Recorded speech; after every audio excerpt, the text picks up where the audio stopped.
बिस्मिल्लाहिर्रहमानिर्रहीम। अस्सलाम वालेकुम स्टूडेंट्स हमने प्रीवियस 2 लेक्चर्स के अंदर एग्रीकल्चर, बीएस एग्रीकल्चर, उसका स्कोप, क्राइटेरिया और जॉब्स अपॉर्चुनिटीज़ हमने डिस्कस कर ली थी। तो आज का जो हमारा टॉपिक है वो है ब्रांचेस ऑफ एग्रीकल्चर, कि एक स्टूडेंट बीएस एग्रीकल्चर कर रहा है तो इस चीज़ का उसको इल्म होना ज़रूरी है कि वो इस एग्रीकल्चर या बीएस एग्रीकल्चर के अंदर इसकी कौन कौन सी ब्रांचेस को डिस्कस करेगा। तो आज हमारा टॉपिक यही है, ब्रांचेस ऑफ एग्रीकल्चर। तो हम चलते हैं अपने टॉपिक की तरफ। तो इसमें सबसे पहले जो हमारे पास ब्रांच है वो है एग्रानोमी।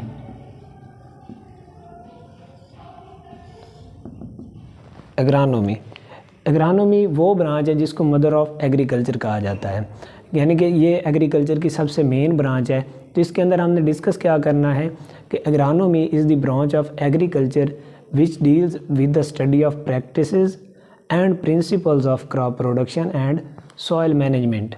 कि ये ऐसी ब्रांच है एग्रीकल्चर की जिसके अंदर हमने कोई भी क्रॉप की प्रोडक्शन और उसके अंदर जो सॉइल है उसको मैनेज करने के लिए हमने कौन कौन से असूल और कौन कौन सी खसूसियात अपनानी है। तो ये आता है एग्रानोमी। जो सॉइल की मैनेजमेंट है उसके अंदर कल्टीवेशन है, ठीक है, और सॉइल को इरोजन से बचाना है। इस तरह की तमाम जो एक्टिविटीज़ हैं वो आती हैं सॉइल मैनेजमेंट के अंदर। और क्रॉप की प्रोडक्शन जो है कि हमने कोई भी क्रॉप सो की है तो उसकी हमने मैक्सिमम प्रोडक्शन लेनी है, हाई यील्ड लेनी है। तो उसके लिए तमाम जो भी असूल हम और जो भी प्रैक्टिसेस करेंगे वो आती हैं एग्रानोमी के अंदर। उसके बाद दूसरे नंबर पर है हॉर्टिकल्चर।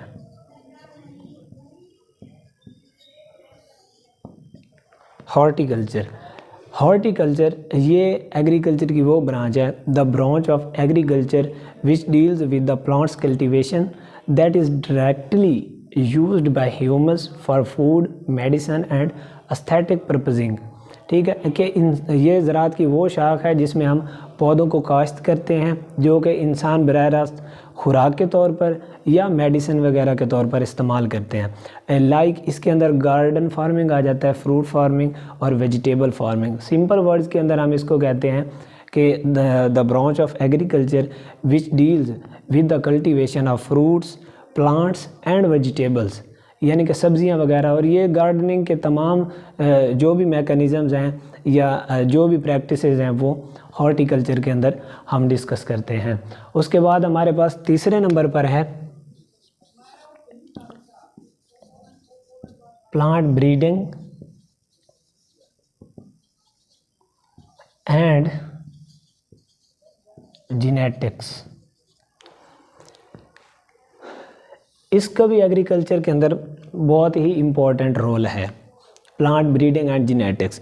इसकी डेफिनेशन कैसे करेंगे? The branch of agriculture defined as the modifying the genetic structure and plant traits to obtain the desired characteristics.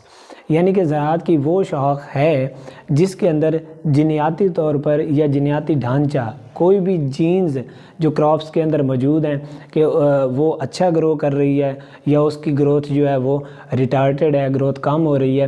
तो इस तरह की तमाम जो भी खसूसियात हैं प्लांट्स के अंदर तो वो हम इस ब्रांच के अंदर डिस्कस करते हैं। उसके बाद जो प्लांट ब्रीडर्स होते हैं वो नई वैरायटीज़ को डेवलप करते हैं। इस तरह की तमाम जो भी एक्टिविटीज़ हैं वो प्लांट ब्रीडिंग एंड जेनेटिक्स के अंदर आती हैं। नंबर 4 पे हमारे पास plant pathology.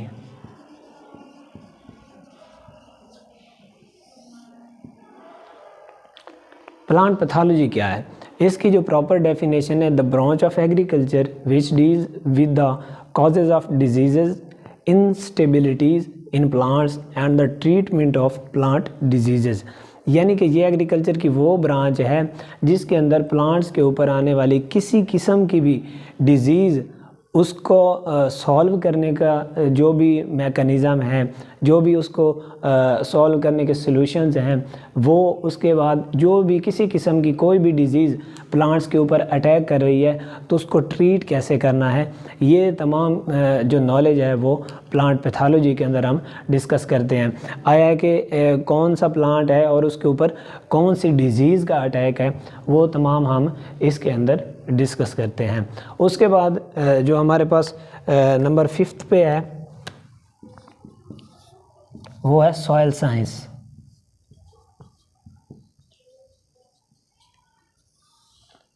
This is the very important branch of agriculture. क्यों कि सबसे पहले हमने जो भी काम करना होता है वो होती है सॉइल की सिलेक्शन, कि हम जहाँ पे भी अपनी कोई भी क्रॉप ग्रो करवाना चाहते हैं उसकी सॉइल की कंडीशन कैसी है।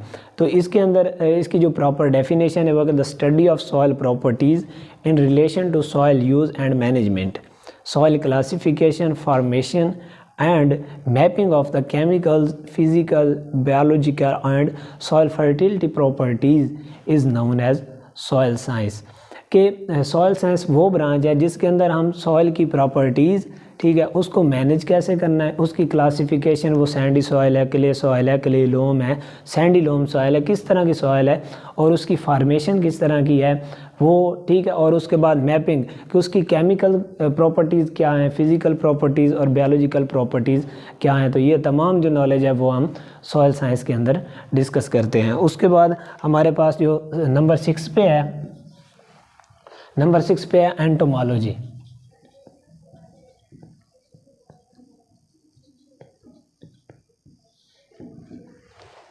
एंटोमोलॉजी इसकी डेफिनेशन है कि the branch of agriculture that studies insects and pests that are very important to agriculture. कि ये एग्रीकल्चर की वो ब्रांच है जिसके अंदर हम इंसेक्ट्स और पेस्ट्स का मुताला करते हैं। आया कि वो एग्रीकल्चर के लिए इम्पॉर्टेंट हैं या नहीं हैं, वो तमाम जो भी नॉलेज होगा वो हम एंटोमोलॉजी के अंदर डिस्कस करते हैं। उसके बाद हमारे पास नंबर 7 पे है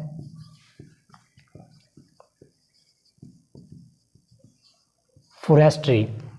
ठीक है, फॉरेस्ट वगैरह जो कि आजकल पाकिस्तान के अंदर मेन इशू बना हुआ है कि लोग जो है वो ट्रीज़ को काट के अपने ईंधन के लिए यूज़ कर रहे हैं। तो इससे हमारे जो फॉरेस्ट हैं वो डे बाय डे कम होते जा रहे हैं, जिससे जो है हमारी सेहत के ऊपर ऑटोमेटिकली इफ़ेक्ट हो सकता है। तो इसकी जो डेफिनेशन है कि forestry is engaged the extensive cultivation या farming of perennial plants for the supply of rubber, timber etc. as well as industrial raw materials। यानी कि जंगलात वो चीज़ हैं जो हमें रबड़ प्रोवाइड करते हैं और लकड़ी प्रोवाइड करते हैं ताकि हम सनती ख़ाम माल वगैरह की फराहमी आसानी से कर सकें।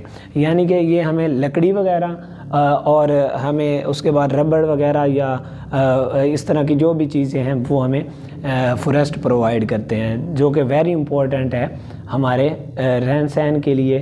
ठीक है, तो उसके बाद जो हमारे पास नंबर 8 पे आती है, this is very important branch of agriculture, तो वो है नंबर 8 पे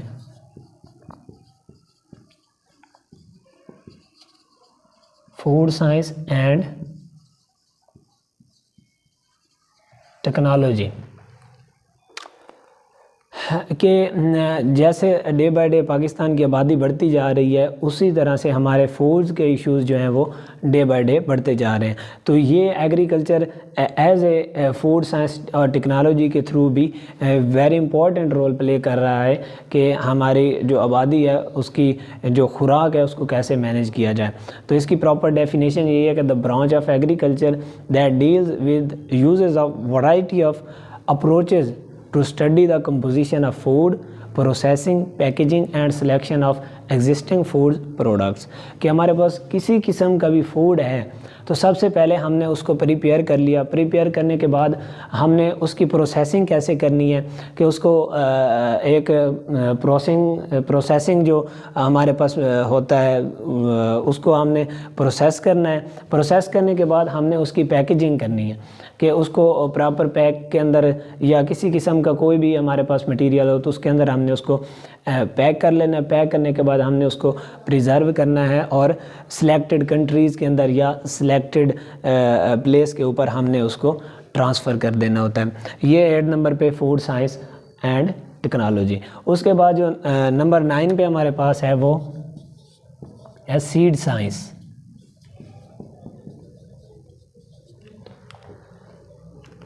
तमाम ब्रांचेस की अपनी जगह पे वैल्यू है, लेकिन अगर हम सीड साइंस को डिस्कस करें तो this is the very very important branch. क्यों? क्योंकि हमने किसी किस्म की कोई भी क्रॉप अगर ग्रो करवानी है अपनी फील्ड के अंदर तो उसके लिए हमें सबसे पहले सीड की सिलेक्शन करनी होती है कि सीड किस तरह का है। तो ये ब्रांच जो है सीड साइंस, ये उस हवाले से कंप्लीट नॉलेज देती है। इसकी प्रॉपर डेफिनेशन यही है कि the branch of agriculture that deal with the seed structure and growth habitats starting from fertilization, egg development and growing into a new plant. कि एग्रीकल्चर की वो ब्रांच है जो हमें सीड की पूरी स्ट्रक्चर, आया कि सीड की ग्रोथ हैबिट अच्छी है या नहीं है, आया कि वो क्ले सॉइल के अंदर या सैंडी सॉइल के अंदर अच्छा ग्रो कर सकता है या नहीं कर सकता। उसके बाद कि उसके अंदर फर्टिलाइजेशन की एबिलिटी कितनी है, कि उसके अंदर एग डेवलपमेंट हो सकती है या नहीं हो सकती, और उसके बाद एट द एंड कि उससे हम एक न्यू प्लांट हासिल कर सकते हैं या नहीं। ये तमाम नॉलेज हमें देती है सीड साइंस। उसके बाद जो नंबर 10 पे है वो है क्रॉप